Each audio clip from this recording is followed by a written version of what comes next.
Basically, this is the page to come to learn how to make money, how to use money to make money, right?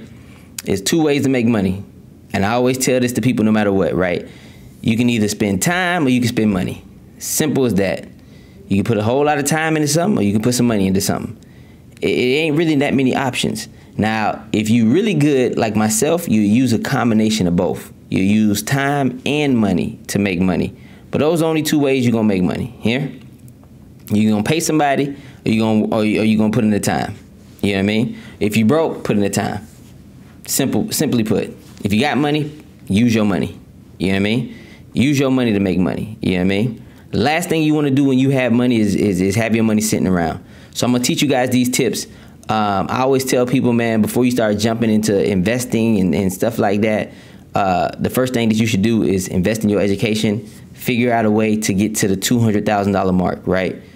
There's a lot of people out here, bro. I don't know what it is. They kind of confuse me. They kind of trick me. A lot of people think that getting to six figures, $100,000 a year is the goal. But what they fail to realize is inflation, right?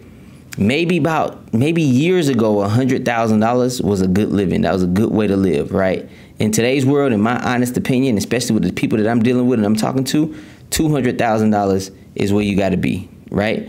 Before you start jumping into investing and taking risk and taking chances and stuff like that, develop the skill set that you need in order to be the person that can make $200,000 a year.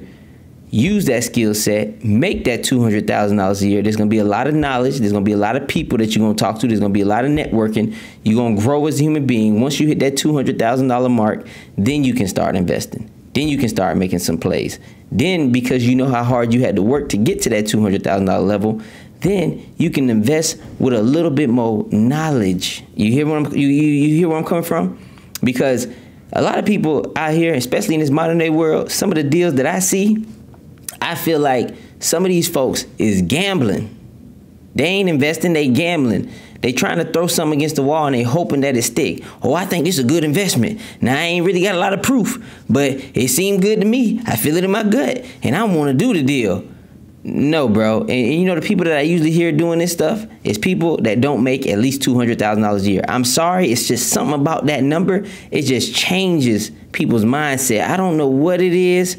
You know what I mean? I'm going to tell you the type of person I am. I'm a person. I'm really big on pattern recognition, right? Now, what pattern recognition means is I pick up on patterns, right? I observe the real world, right? I watch TV here and there. I look at Instagram here and there, but I am really good at separating virtual reality from reality, right? So the people that I'm going to really pick my tips up from and the people that I'm really going to really understand and figure out what's going on is from actual people in the real world and how they operate. So what I've been noticing by running this company, I've had good clients and I have not so good clients.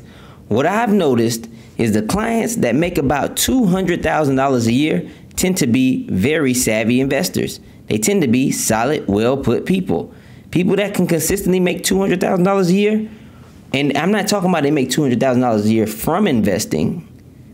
Some of them make $200,000 a year from their job, right? But from what I've noticed is the people that make $200,000 a year tend to be very savvy investors. They tend to know what's going on. They tend to know how to find a good deal.